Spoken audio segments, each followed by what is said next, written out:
CNBC-TV18. L&D Finance reports records net interest margins in the third quarter. AUM growth remains weak despite strong growth in dispersals. Brokerage house Goldman Sachs issues a buy rating on the stock with a target of 108 rupees. The stock does well today. Just Dial sees a strong quarter. The profits surged 44%, led by high growth in paid campaigns, while margins expand for the fourth quarter in a row. Surya Vineyards boasts its highest ever quarterly numbers with a 13% growth year on year. The stock surges over 9%. Avenue Supermarts, EBITDA and profits miss estimates as weakness persists in the margins. Weakness in non-FMCG discretionary sales disappoint the street. We have a bunch of brokerage notes as well. Macquarie issues a bullish call on delivery, says the logistics players' stock can double in the next 3 years. Jefferies also issues a bullish call on Varun Beverages, sets a target of 1540 on a share, citing top-notch execution and bullish guidance from the management.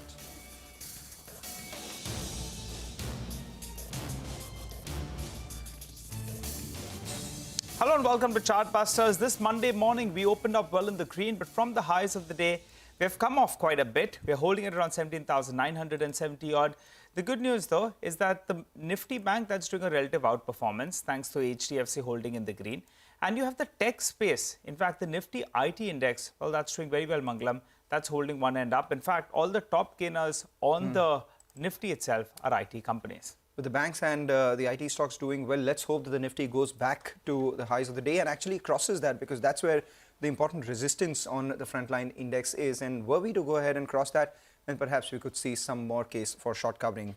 The mid-cap index marginally in the green as we speak, with almost 1,700 stocks advancing for 1,100 declining. So let's talk about individual stocks itself. We have GE Shipping on our radar as COVID restrictions by China have been eased and opening up the economy coming in from there. What are the key trends emerging in the shipping industry, the freight rates, etc.? To discuss this and more, we are now joined by Mr. G. Shivakumar, who's the Chief Financial Officer at GE Shipping. Thanks a lot, Mr. Shivakumar. Always a pleasure speaking with you. That really is the first question. With China opening up, international demand improving, etc., have you seen a shift in freight prices? Can you give us a sense of where freight prices are right now versus where they were in the last quarter's average? And what are your thoughts on where they're headed from here for both product, crude as well as dry bulk? Morning, Mangalam. Thanks for having me on the show.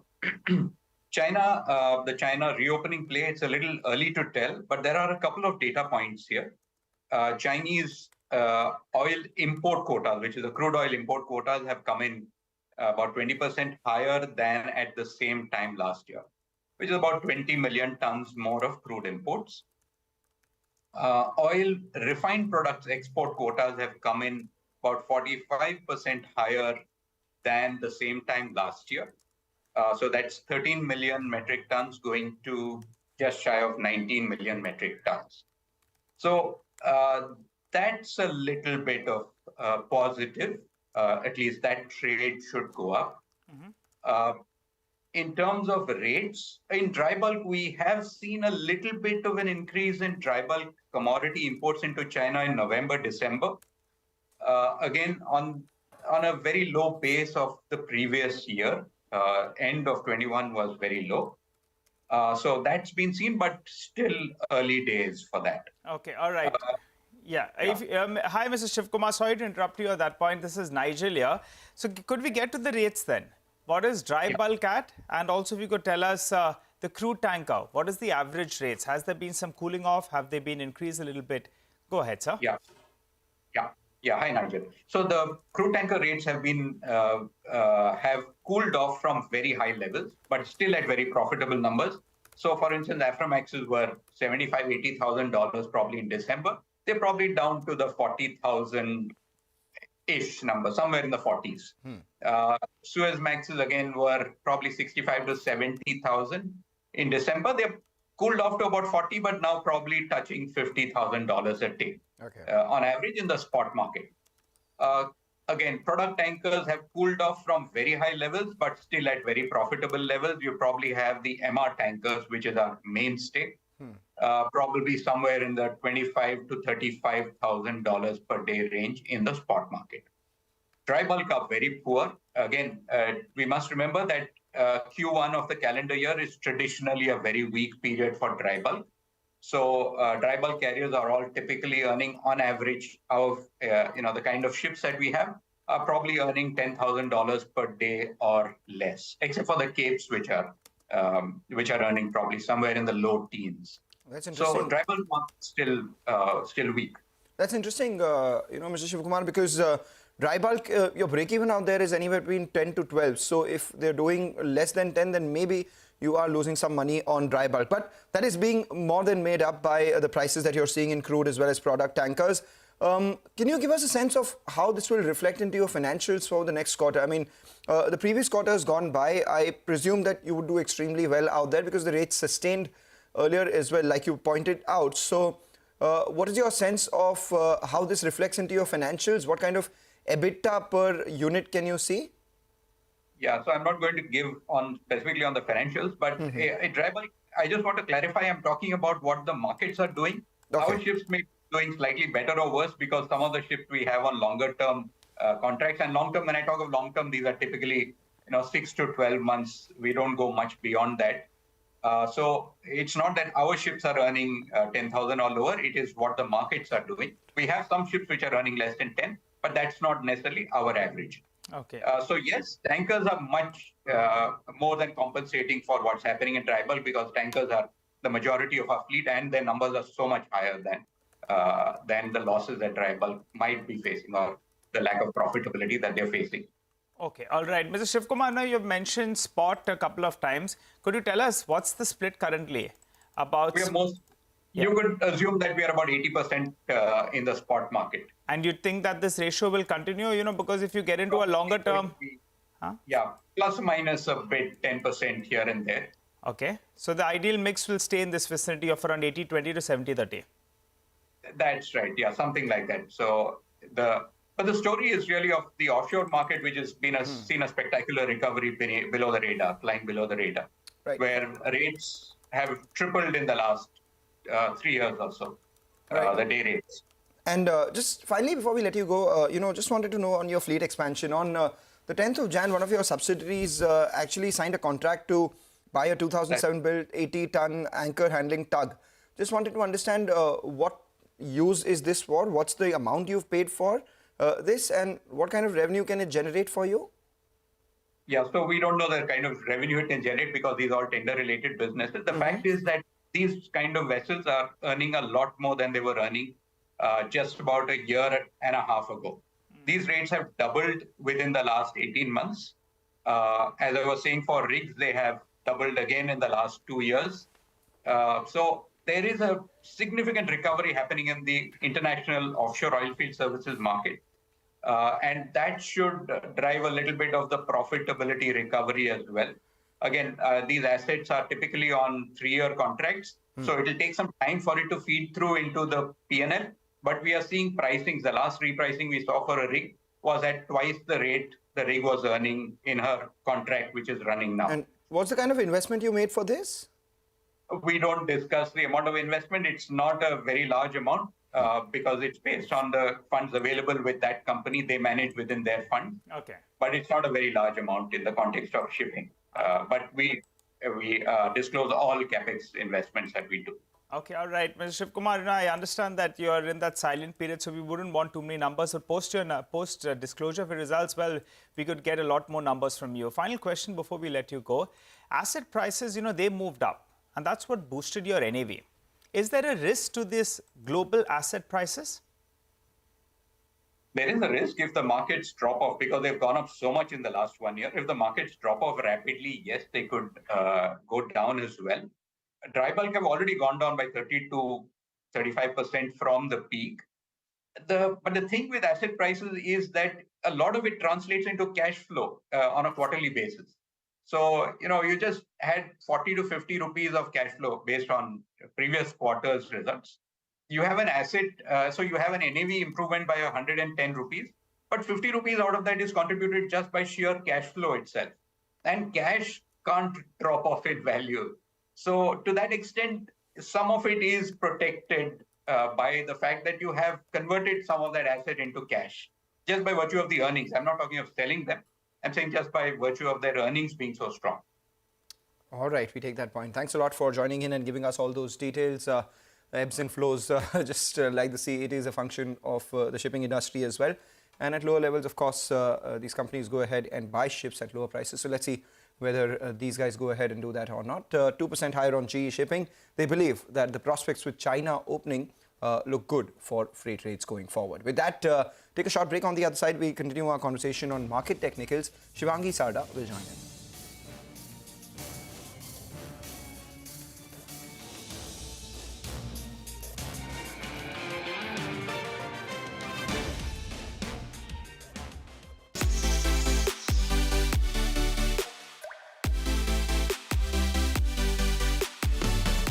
The 53rd annual meeting of the World Economic Forum in Davos is currently underway, the largest conglomeration of global leaders. The big challenge here at Davos that is going to be up for discussion and deliberation is the possibility of global cooperation. Fiscal space continues to be challenged and constrained, and monetary policy seems to run out of options. What can the private sector do to try and push growth forward? There are going to be several important sessions that CNBC-TV18 is going to be part of. We are the only channel to get 3 sessions on the Davos main stage, and of course we have a whole host of global leaders that we will be in conversation with.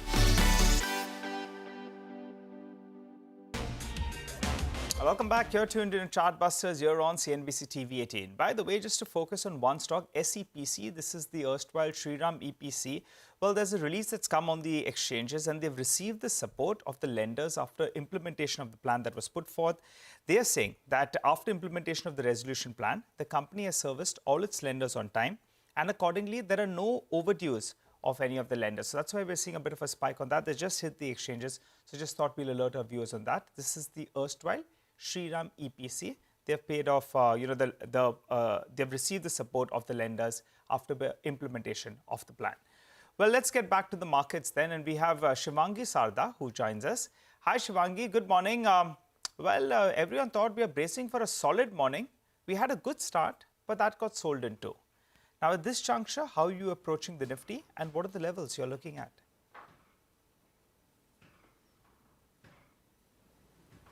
Good morning, Nigel. Good morning, Manglam.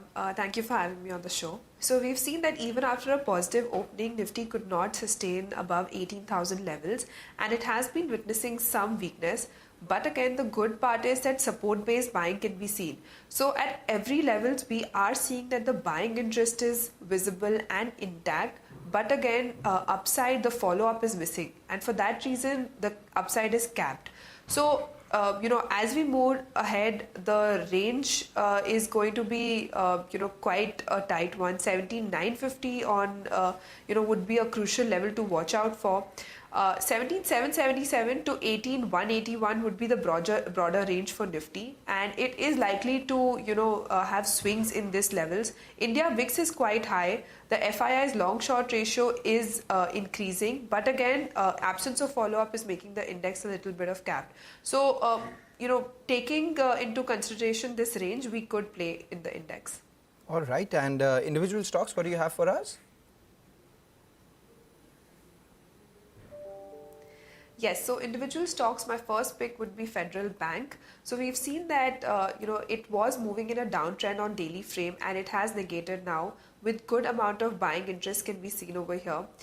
In the last session, we saw a good amount of, open interest addition over here, and it has been making higher highs from the last 7 months. So strong stock, resilient over here, and we recommend a buy over here with a target of 146 with a stop loss of around 138. My second pick would be BEL.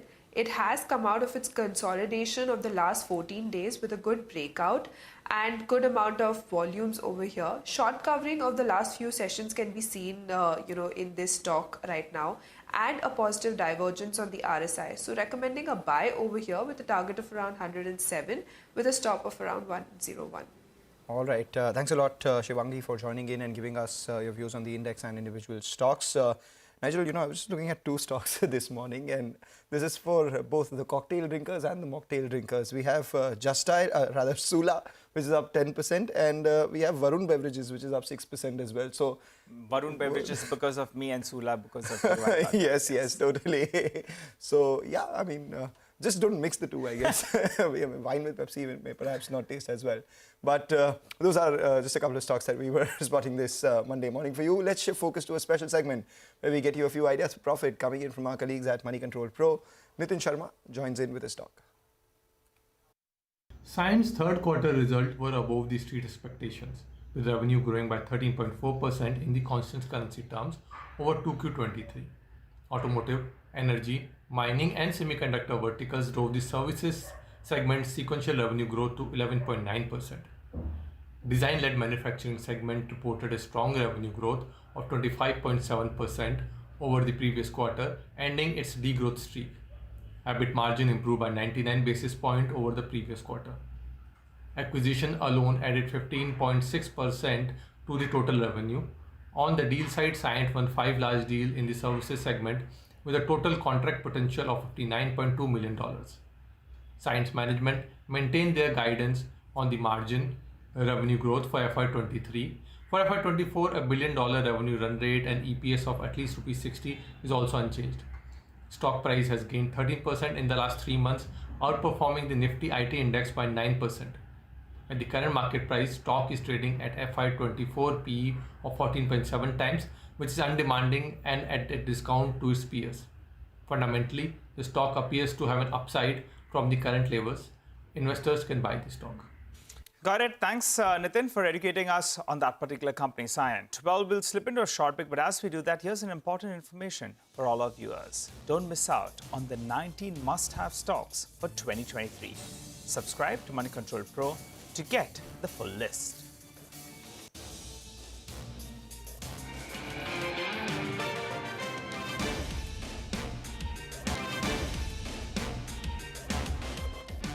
Welcome back. You're tuned in to Chartbusters here on CNBC-TV18. Well, Mangalam was earlier on in the show talking about some wine as well as Pepsi.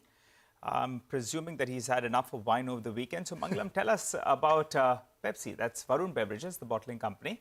Stock is flying away. Jefferies are positive on the stock. Jefferies are positive on the stock, and I had a lot of Pepsi over the weekend, which is why perhaps the stock is moving higher today. But, the stock had corrected about 20% from the highs earlier, and Jefferies has reiterated their high conviction buy with a target of 1,500 rupees on the stock. Remember, all of last year, it was a near doubler. So one of the best performing stocks, and Jefferies believes that there is still some room for more on this. Why is this? Because the company will enjoy industry-leading growth in revenue as well as earnings. The management has guided for double-digit medium-term volume growth itself. So that should aid their business. And as a result of which, their balance sheet will continue to delever, and the return on capital invested will expand this year, the ROCs, etc.